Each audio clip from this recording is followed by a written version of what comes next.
Bonjour, je m'appelle Paul Vidil j'ai la lourde tâche de commencer vraiment et de vous faire la synthèse des principales évolutions entre le TA95 et le TA 2020, même si ça peut être une véritable gageure. Je vais répondre à la question que tout le monde se pose, vous êtes venus pour ça, mais qu'est-ce qui change? Alors, j'aurais pu présenter ça un peu comme le jeu des 7 différences, mais finalement, j'ai opté pour une présentation un peu plus classique. On va d'abord commencer par qu'est-ce que ces règlements ont en commun. Ensuite, on ira voir quelles sont les principales nouveautés. Et puis, je finirai par une petite illustration. Alors, d'abord les points communs, c'est-à-dire qu'est-ce qui était déjà dans le TA95 et qu'est-ce qu'on retrouve dans le TA 2020. Je vais reprendre un petit peu ce qu'a dit Jean-Paul et je vais aller un peu plus au-delà. Donc, effectivement, c'est un document autoportant, tout comme le TA95. Vous ne trouverez pas de référence dans le TA 2020. Allez voir le N1537, paragraphe 8.4.3.2, note 2, alinéa 4. On vous dit ce qu'il y a dedans, de manière à avoir un document complet en main. Le scope du TA 2020 est le même que celui du 95, c'est-à-dire on va bien dans toute la vie du tyran, de A à Z, donc de sa conception, son dimensionnement, l'exécution, le contrôle et la surveillance ou la maintenance. On a bien l'intégralité de ce scope qui est conservé. Également, Jean-Paul le rappelait, ça nous a amené, de fait d'être autoportant, à un parti pris de recopier carrément certains passages du TA95. Par exemple, je citerai les recommandations à l'usage des maîtres d'ouvrage, parce que non seulement c'était très pertinent, mais en plus, si on ne le reprenait pas, comme ce n'est pas dans d'autres normes européennes, eh bien c'était perdu. Donc on a repris des éléments, évidemment, en les actualisant, notamment en termes de notation. Comme vous avez vu, il y a eu des changements de notation. Donc, quand on a repris des éléments, évidemment, on a bien mis à jour les notations. Alors, les ABAC, les fameuses ABAC, qu'est-ce qu'on en a fait? Eh bien, on a décidé de reprendre exactement les mêmes ABAC, c'est-à-dire que pour un PL donné et pour un IGU, vous avez toujours le même QS. On s'est poser des questions, est-ce qu'on représentait plutôt les alpha QS, alpha étant le coefficient majorateur entre le diamètre de forage et le diamètre de calcul pour ces ABAC de prédimensionnement. On s'est aussi posé la question, est-ce qu'on intègre quelques essais que l'on a fait depuis, mais on a conservé ces ABAC qui ont fait leurs preuves, sachant que, rappelez-vous bien, ce sont des ABAC de prédimensionnement. Le dimensionnement se fait grâce aux essais ensuite. Alors la seule petite chose qu'on a actualisée, ce sont les corrélations. Vous vous rappelez, dans les ABAC du TA95, en partie basse, on avait un peu eu un équivalent si vous n'aviez pas des pressions limites en termes de QC et de N. Là, on a repris l'annexe B de la norme 94-262 qui donne les corrélations les plus à jour. Et donc là, on les a bien sûr intégrées dans ces ABAC avec en plus un indicateur de densité. C'est ce qui vous donne ce dégradé de couleur sur l'ABAC.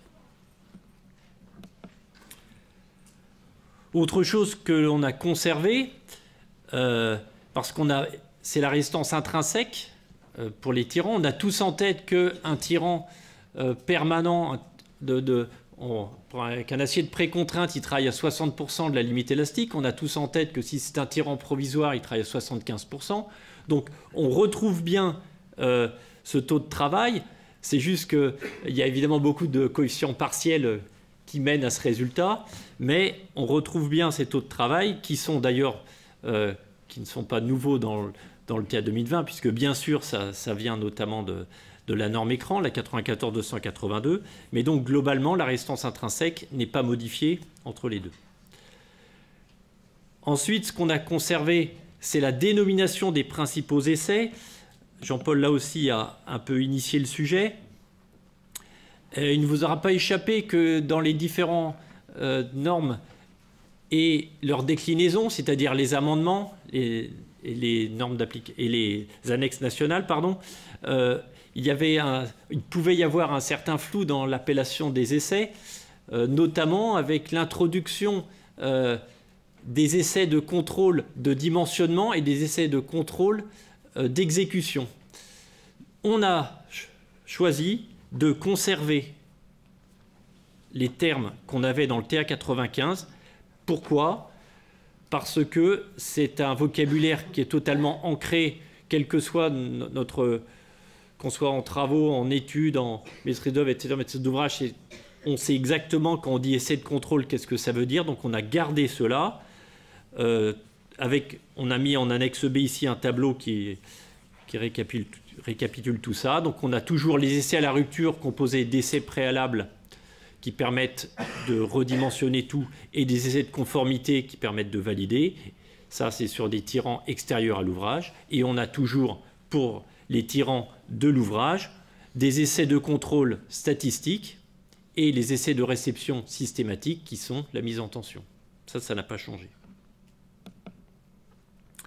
Alors maintenant, parlons des nouveautés. Tout d'abord, bien sûr, par nouveauté, ça veut bien sûr dire que ce n'est pas quelque chose que le groupe de travail aurait inventé comme ça, ce serait bon pour un prix de l'innovation. Non, évidemment, c'est déjà dans des textes européens. Donc là, je vais parler des nouveautés par rapport au TA 95, évidemment. Alors, dans les nouveautés, on a ajouté certains éléments très importants qui allaient disparaître et qui ont disparu. La norme 94-153 qui concerne les essais de tirants, elle a officiellement disparu. Et dedans, c'était assez didactique, il y avait beaucoup de choses très intéressantes pour mener ces essais. Donc ça, on a récupéré les parties intéressantes et on les a inclus dans le TA 2020. Ça, c'est une nouveauté. Autre élément, on a bien sûr mis en conformité le TA avec les normes européennes. Alors non seulement une mise en conformité stricte, mais aussi d'une manière un peu didactique, on a expliqué comment on pouvait lire cette nouvelle section 8 de l'Eurocode 7, comment interpréter la nouvelle norme d'essai de tirant qui est la 22477-5 qui est parue. Donc comment on peut interpréter les essais de tirant à la lecture de ces normes. Et puis ce qui est nouveau aussi, c'est qu'on a dû s'adapter aux normes européennes, puisque bien sûr, même des règles professionnelles ne peuvent s'opposer, ils ne peuvent qu'expliquer les différents critères. Donc là, on a légèrement réagencé un peu la façon de donner les critères de réception pour coller aux critères qui sont déjà donnés dans les normes européennes. Alors non seulement en raisonnant maintenant en pente, c'est-à-dire en alpha, et non en delta E. Je vous rappelle que l'alpha, c'est la déformée entre un temps A et un temps B divisé par le log de TB sur TA ou TB moins log de TA. Et ça nous a conduit, pour retomber un peu sur nos pattes, parce qu'évidemment, il ne s'agit pas demain de dire que des essais où on considérait que les tirants étaient recevables, maintenant ne le sont plus, ou inversement. Donc il fallait, pour retomber sur nos pattes, en fait maintenant on a défini un cas général qui concerne tous les types de terrains et on a dit le cas particulier ce sont les terrains non fluents, alors que dans le TA 95 c'était plutôt l'inverse. Alors je vais illustrer ça par les essais de réception et j'espère que ce sera un peu plus clair. Alors souvenez-vous, dans le TA 95, petite révision, pour les essais de réception, dans les terrains non fluents, on conduisait l'essai entre T0 plus 3 minutes et T0 plus 15 minutes et on regardait si on ne dépassait pas en déplacement un delta E de 1,5 mm. Si on ne remplissait pas ce critère-là, alors on prolongeait l'essai jusqu'à T0 plus 60 et on comparait ça suivant si on avait des tirants permanents ou provisoires à 1 mm ou 1,5. On disait que, également dans le TA 95 que lorsque nos terrains étaient fluents, alors les TA et TB changent. On mesurait là entre la 5e et la 30e minute et on regardait par rapport à un delta E de 1 mm et on regardait également la concavité de la courbe. Et si on n'arrivait pas à ce critère-là, eh bien, si on le dépassait, donc si on n'arrivait pas en dessous, on prolongeait l'essai de la 30e à la 60e et on se comparait alors à 0,5. Ça, c'était l'état du TA95. Alors, maintenant, où on doit bien évidemment respecter le critère de alpha de 1,5 qui vient de l'Eurocode 7, eh bien maintenant, on raisonne en alpha et on dit que le cas général, c'est tous les terrains, donc y compris les terrains fluents. Et donc ce alpha de 1,5, finalement, on s'aperçoit en comparant par rapport à ce qu'on avait avant dans le TA95, qu'on est relativement proche, puisque les alphas équivalents du TA95 sont de 1,3 et 1,7. Donc on est très très proche des critères qu'on s'était fixés. On définit dans le TA 2020 le cas particulier des terrains non fluents, où on a expliqué que dans ce cas-là, quand on mesure entre la 3e et la 15e minute, finalement, comme c'est très rapide, on a moins le temps de regarder l'évolution des alphas, mais surtout de regarder l'évolution en termes d'allongement. Donc on a conservé le principe que dans ce cas particulier, on regardait l'allongement et pas le alpha, et donc on a repris la valeur de 1,5. Et si ce critère n'est pas respecté, on le prolonge et cette fois on raisonne en alpha parce qu'on a là plus le temps d'interprétation. Et donc le critère de 1,5 est conservé pour les tirants permanents et on a dit que dans le cas encore plus particulier des tirants provisoires, on s'autorisait un alpha de 2,5 pour retomber sur notre critère habituel du TA95, qui était un équivalent de 2,5. Donc voilà ce qu'on a fait, un peu cette gymnastique d'esprit pour retomber sur des choses que l'on faisait avant, tout en mettant ça à la sauce des normes européennes. Alors concernant la protection maintenant, dans les nouveautés, bien sûr, vous avez tous en tête les protections P0, P1, P2, et bien que la 1537 n'aborde plus ce sujet-là et parle des provisoires et permanents, on continuait encore un peu à parler de, même dans des CCTP, on voit apparaître ça. Eh bien, ces critères de protection qui étaient basés sur non seulement la nature de l'ambiance, mais également sur les durées d'utilisation, avec un jalon à 9 et à 18 mois, ça a été modifié et par la 1537 et par la norme écran. Et maintenant, dans le TA 2020, on raisonne en type P et type T. Donc P, on peut faire penser à T à transitoire et... Pardon, P, je vais y arriver. P provisoire. T temporaire. Voilà. Excusez-moi. C'est vrai que le P entre provisoire et permanent. Donc T temporaire, P permanent, excusez-moi. Donc, où là, le jalon de temps, c'est bien les 2 ans. Et on a une double notion d'agressivité, qui est l'agressivité du sol, bien sûr, et également l'agressivité de l'ambiance. On pense, par exemple, évidemment, si j'ai une tête de tyran dans un environnement pour un quai, donc là, il y aura énormément d'agressivité, plus d'ambiance, qui devrait être pris en considération, en plus de celle du sol. Alors, autre notion nouvelle, Jean-Paul en a parlé, c'est le pesage. Je rappelle que le pesage, c'est le fait de mesurer par l'application d'un effort à l'aide d'un vérin la traction existante d'un tyran postérieurement à sa mise en service. Alors, ça peut être prévu de longue date, comme une espèce de contrôle pendant la vie de l'ouvrage, mais ça peut être aussi lié à une anomalie détectée et on vient faire du pesage. Et comme c'est une opération suffisamment spécifique et très technique, il nous a paru important dans le groupe de travail de faire un chapitre spécifique sur cette notion-là. On apporte aussi des compléments sur les aciers non précontraints ou non de précontrainte. Ça rejoint le domaine d'application cité tout à l'heure. On a également ajouté une description des essais du système d'ancrage qui respecte l'ex et TAG 13.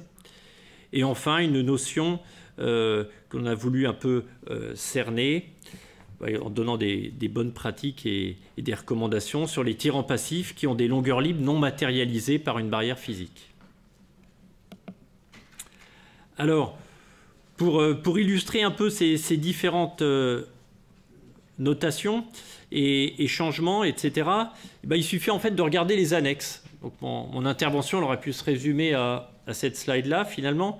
Quand on regarde le TA95, on avait 3 annexes. Donc une concernant la stabilité des soutènements, l'autre la vérification de la stabilité d'ensemble des tirants verticaux pour radier, et l'annexe 3 avec les abacs de prédimensionnement des tirants. Eh bien, les annexes du TA 2020, on retrouve évidemment ces 3 annexes, et en plus, on retrouve les différents éléments que j'ai un peu cités précédemment. C'est en plus d'exemples d'utilisation, on a l'annexe B que je vous ai montré sur la comparaison des essais selon le référentiel. On a ce que Jean-Paul citait, l'évolution des notations pour bien s'y retrouver entre les différentes recommandations de T95 et les différentes normes européennes.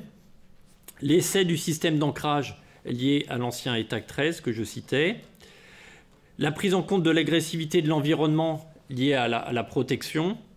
Et ça sera développé, je crois, juste après dans le cadre des protections de tirants. On a rajouté également, alors ce qui venait un peu de la 94-153 et un peu complété, le contexte des mises en tension et les essais de chargement. La procédure d'essai de chargement statique d'un tirant aussi. Et finalement, la dernière chose que j'ai rajoutée, c'est les tirants passifs, là, dont la longueur libre n'est pas matérialisée par une barrière physique, c'est-à-dire typiquement, par exemple, si on a un bicouche, un horizon qui serait de très mauvaise qualité et un horizon de bonne qualité, où on aurait finalement un scellement toute longueur, et bien de fait, la partie qui est scellée dans un terrain de très mauvaise qualité serait une sorte de longueur libre, donc il nous a paru important, en tout cas, pour ne pas partir dans beaucoup d'errements, de resserrer et recadrer un peu les choses sur cet aspect-là. Voilà ce que je voulais vous raconter très rapidement sur la synthèse de présentation. Il y a beaucoup de points qui seront développés pendant la journée, mais si vous avez des questions,